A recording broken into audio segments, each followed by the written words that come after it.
The gilded plate was a cathedral of excess where the air smelled of aged truffle, and the quiet clinking of crystal served as the background music for deals that shaped the world. In this sanctuary, every surface shimmered with gold leaf, and guests expected perfection as a baseline. The golden chandeliers cast long, dancing shadows across the plush velvet carpet. Moving through this high-pressure environment with practiced grace was Elena, a woman whose simple uniform hid a mind far more complex than any patron noticed. Her feet ached from a grueling double shift, and the skin around her eyes was tight with exhaustion, but her back remained straight. To the diners, she was a high-functioning shadow, a tool designed to deliver vintage wines without ever making eye contact. Behind Elena's professional mask lay a desperate calculation.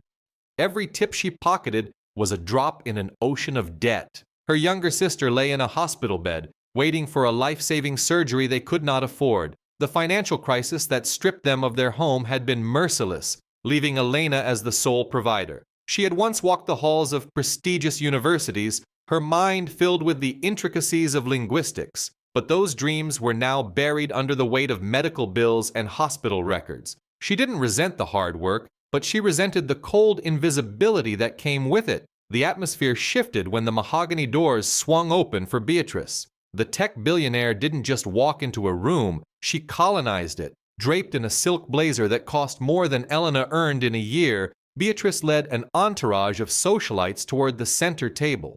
She was known for her predatory instincts and a coldness that bordered on the sociopathic. To Beatrice, the staff were part of the furniture, lower-order beings who existed only for her comfort. As she sat down, she didn't look at the menu Elena offered, instead scanning the room with a look of profound boredom that suggested everyone was beneath her notice. Beatrice's eyes finally landed on Elena, noticing the faint tremor in the waitress's hand. A cruel smirk played on the billionaire's lips. She felt like playing a game where the prize was someone else's humiliation. Beatrice took a slow sip of her crystal-clear water, savoring the moment of dominance.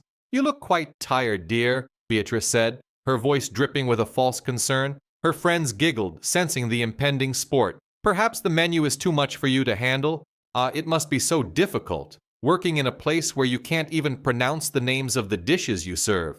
Elena remained silent, her expression a neutral mask, though her heart hammered against her ribs like a trapped bird. Deciding to escalate the mockery, Beatrice began to speak in a rapid-fire technical German dialect, an archaic Bavarian variation used by elite hunting lodges. She didn't just order, she used complex culinary terms for an off-menu venison dish, weaving in insults about the uneducated peasants standing before her. Her friends joined in, making snide remarks about the help and their lack of culture, assuming Elena was just a simple girl from the streets who had never understood the nuances of European linguistics. Before we continue, subscribe to the channel and tell us in the comments where you are watching from.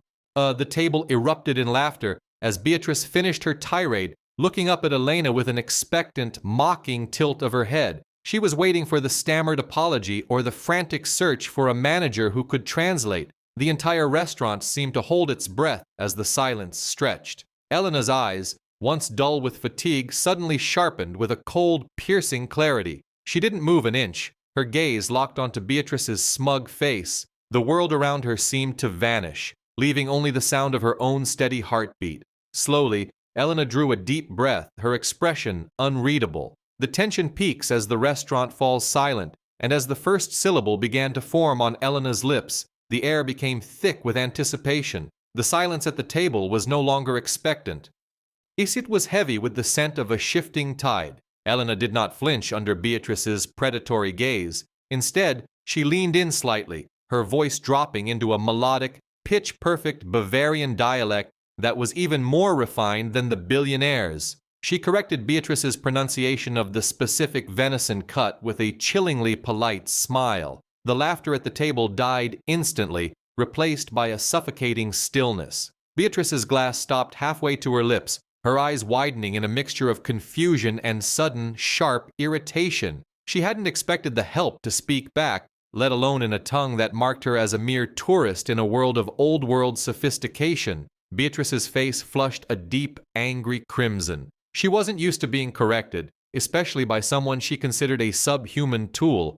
Desperate to reclaim her perceived throne of intellectual superiority, she pivoted with a jagged, forced smile. "A lucky guess," she muttered to her stunned friends. Then, turning back to Elena, she barked a demand for a 1982 vintage wine in rapid-fire Mandarin Chinese. Her tone was sharp and clipped, filled with technical nuances about the soil and the tannin structure of the grapes, designed specifically to trip up anyone who wasn't a native speaker or a highly trained scholar. She wanted to watch Elena crumble under the weight of a language she surely couldn't know. What Beatrice didn't know, what no one in this cathedral of gold leaf and ego knew, was that Elena was a linguistic ghost. Before the financial ruin had swallowed her life, before Beatrice's own company had legally plundered her father's patents and left them with nothing, Elena had been a brilliant doctoral candidate in linguistics. She had spent years immersed in the phonetics of distant lands and the complex syntax of global cultures.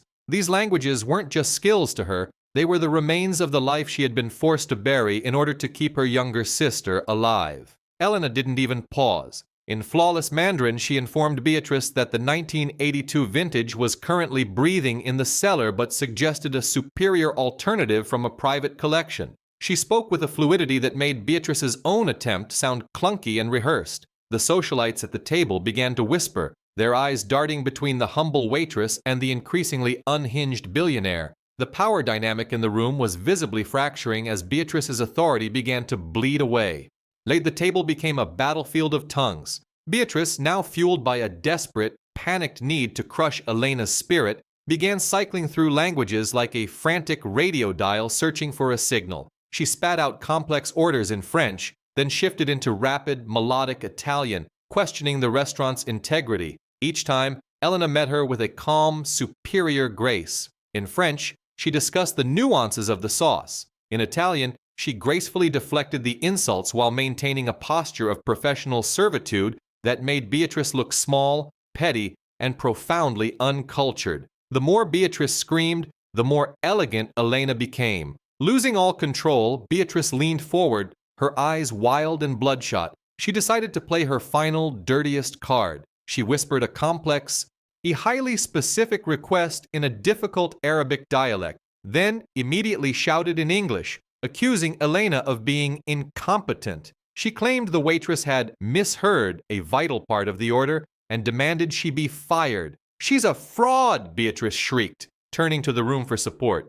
"She doesn't understand a word of what I'm saying." On cue, the restaurant manager scurried over, his face pale with anxiety. He was a sycophantic man who valued the billionaire's influence far more than the truth. He began to berate Elena, his voice a harsh, spittle-flecked hiss, threatening to terminate her without pay. Elena felt the familiar cold dread of losing everything, her sister's future hanging by a thread. But just as the manager reached for her arm, a distinguished man at a nearby table stood up. He held a smartphone in his hand, the screen glowing with a recording interface. It was Marcus Sterling, the world-renowned philanthropist. "Actually," Marcus said, his voice cutting through the manager's tirade like a thunderclap, "I've been recording this entire interaction, and I think the world would be fascinated to see how a billionaire treats a woman of such extraordinary talent." Marcus Sterling did not just stand. He commanded the room with a gravity that made the sycophantic manager wither. He adjusted his glasses, his eyes fixed on Elena with a look of profound recognition and respect. He turned his gaze toward Beatrice, his voice dripping with a calm, academic disdain that carried to every corner of the silent dining room. He revealed to the stunned audience that he had been a secret patron of the university, where Elena's research on endangered syntax had once promised to revolutionize the field of linguistics. He called Beatrice out not just for her cruelty, but for the transparent, hollow insecurity that fueled her every word. A billionaire, he noted with a sharp edge, who felt so small that she had to manufacture linguistic traps for a woman more educated and capable than herself. Elena stood her ground, the crushing weight of the last 3 difficult years finally beginning to lift from her shoulders. She looked Beatrice directly in the eye, no longer as a submissive servant, but as a formidable equal, perhaps even a superior. She calmly revealed that her presence at this table was no mere coincidence of fate. She knew exactly who Beatrice was from the very second she sat down. It was Beatrice's massive conglomerate that had systematically dismantled her father's engineering firm through a series of predatory lawsuits and illegally obtained patents. That cold legal theft had been the catalyst for her family's total financial downfall, the reason her father's heart had eventually failed under the stress, and the reason she was now balancing heavy trays to keep her younger sister alive.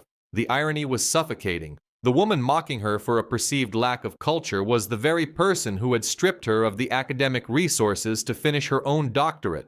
Beatrice tried to sputter a defense, her face a contorted mask of panicked rage, but Elena wasn't finished. She leaned in closer, her voice dropping to a low, intimate, and haunting frequency. She began to speak in a rare, rustic dialect from a forgotten corner of the Swiss Alps, a harsh but beautiful language of goat herds and ancient mountain villages. It was the specific dialect of Beatrice's own grandmother, a woman Beatrice had spent millions of dollars trying to erase from her polished corporate biography. The words were a sharp reminder of the humble, dusty roots Beatrice so feared and despised. Elena's absolute mastery of the dialect was a final, devastating blow, a linguistic mirror held up to a fraud who had forgotten the very soil she came from. The effect was instantaneous and absolute. Beatrice's socialite friends, sensing the sudden shift in social capital, recoiled as if she were suddenly contagious. They began to whisper among themselves, their fickle loyalties dissolving in real time as they watched their leader being methodically dismantled by a simple waitress. Humiliated, exposed as a fraud, and stripped of her intellectual pretenses, Beatrice grabbed her clutch and fled the restaurant, her heels clicking a frantic rhythm against the marble floor. The manager, realizing he had backed the wrong horse, attempted to offer a groveling apology, but Sterling silenced him with a single sharp gesture. Sterling turned back to Elena, his expression softening into one of genuine admiration. He didn't just offer her a tip, he offered her a transformation. He invited her to lead his International Bureau's research division, offering a salary that would not only cover her sister's surgery, but would restore the dignity and stability her family had lost. The gilded plate, then once a cage of necessity, now felt like a mere stepping stone. Elena worked the remainder of her shift with her head held high, the weight of her struggle replaced by the light of justice. As she walked out for the last time, she left behind a message. The depth of a person is never defined by the tray they carry. She remembered the smell of old books and the promise of a much brighter tomorrow.